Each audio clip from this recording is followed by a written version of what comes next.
Hi guys, so welcome to my channel, and that's the first thing I'm going to say to you. Hi guys, welcome to my new channel. It is what it is, and it's dedicated to saying things that you wouldn't usually say. So, talking about things that aren't spoken about. The main thing is stuff that personally affects me, like mental health and suicide, and just things that people don't like to talk about. So, the first thing, I want to use this as like my online diary. In a way, I just want to say things that I can't say out loud to other people because they sound odd, or that I can't write down because I don't want to see it like this. Although people can see it, I want this to be something that I can then watch back and kind of know exactly how I was feeling and not have to change it for other people.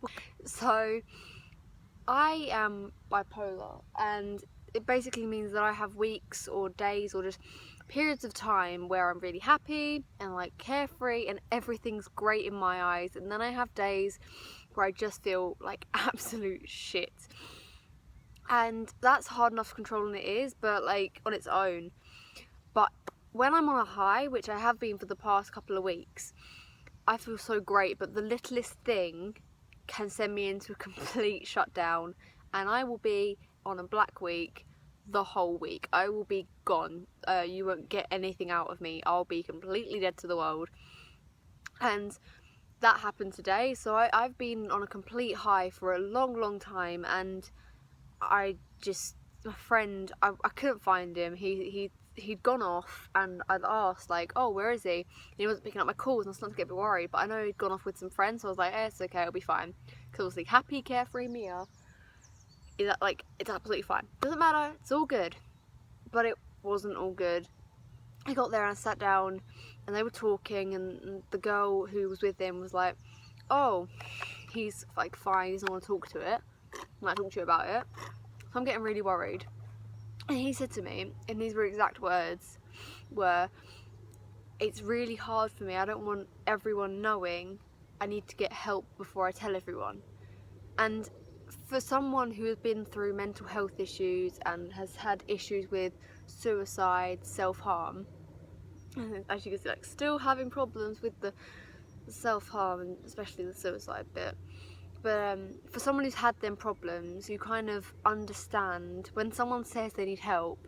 In my eyes, they are self-harming, they're suicidal, they have a mental health disorder. In my eyes, that's what happened, and I don't know what happened. I just completely, not freaked out, I just went into this ball of confusion. I didn't know how to say anything, I didn't know what to do.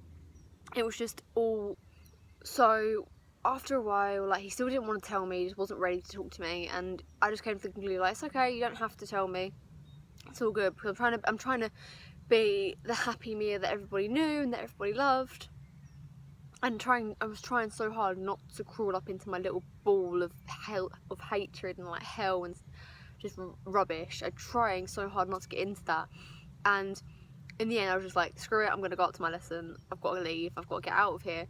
And in my brain was like going at 100 miles per hour, like I want to cry but I knew I couldn't because I was in a public.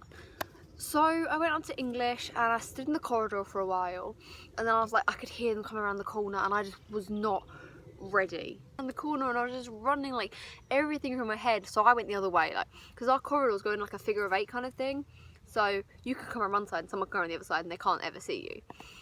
So I hid, and I know of all the things I could have done in that moment, my friend who's going through something, who has helped me through suicidal, self-harm, all that stuff, has been with me for ages and was one of the first people to notice my self-harm.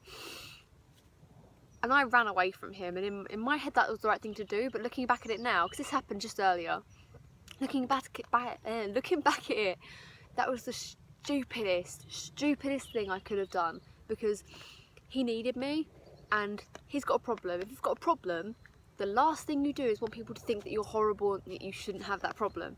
Everybody has problems, and so as soon as I got home, I texted him and I was like, I'm sorry I shouldn't have reacted the way I'd reacted, it's fine, you don't have to tell me, you can talk to me in your own time. And he just said he's sorry that he couldn't tell me, and that he'd like to tell me at some point, he just didn't know when.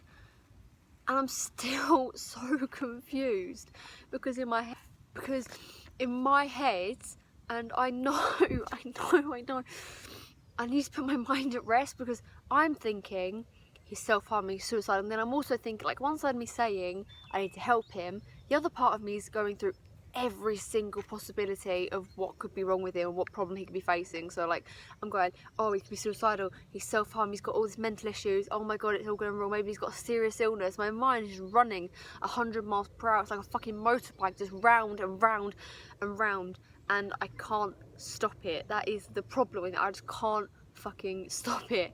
So like, I'm running around that corridor, every time I see him or hear him, I'm running the other way, like trying to get as far from him as possible. Everywhere I turn there are people, so I just want to sit down and get my head in my hands and just cry, but I couldn't because everybody was there. And I just started shaking, and I had another panic attack, and it happens all the time. It happens way more often than I'd like to admit. Oh. And in that moment, I just wanted to get something, because the whole thing is, we were sitting in a lesson together. I used to sit next to him, and we used to have so much fun, just chat and annoy our teachers so much.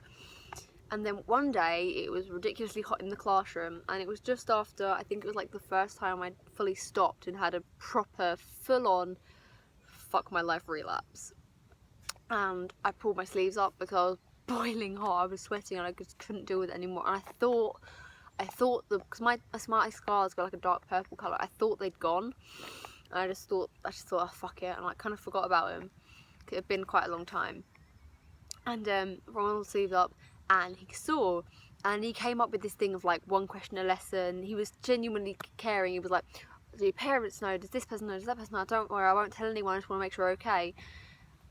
And that's where it proper hit me, because when if I find out that he's got, like, when he finally tells me what's wrong with him and like what's going on and why it's so hard for him to talk about it, if it is something like self-harm or suicidal thoughts or depression, I'm gonna feel so responsible. Because we were sitting in this club that we go to, and the lady brought us some cards, and the question on it was, is self-harm okay because it hurts you, not the people around you?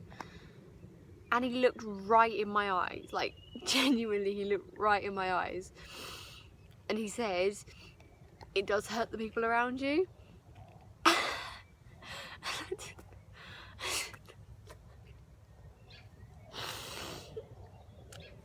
didn't know what to say, because I knew that he was upset when I started, and I knew that he was like, I didn't think he was upset about it, and I didn't think I'd hurt him, but because because of what he said, because he said self-harm's not okay because it does hurt the people around you, it's making me feel like it's my fault. So if he's suffering with depression, suicidal thoughts, any problem that he could possibly be suffering with to do with mental health and death in general, I'm gonna feel like that's my problem. And I'm already, like I said earlier, the left part of my brain is going, I've got to help him, it's fine, Mia, just stay calm, it's all gonna be good. The right part of my brain is going, Mia, what the fuck have you done? You fucked everything up. And I don't know what part to believe, because I think the normal side of me, if I'm on a happy week, if I'm happy, my brain will go, hey, it's the left side, just got to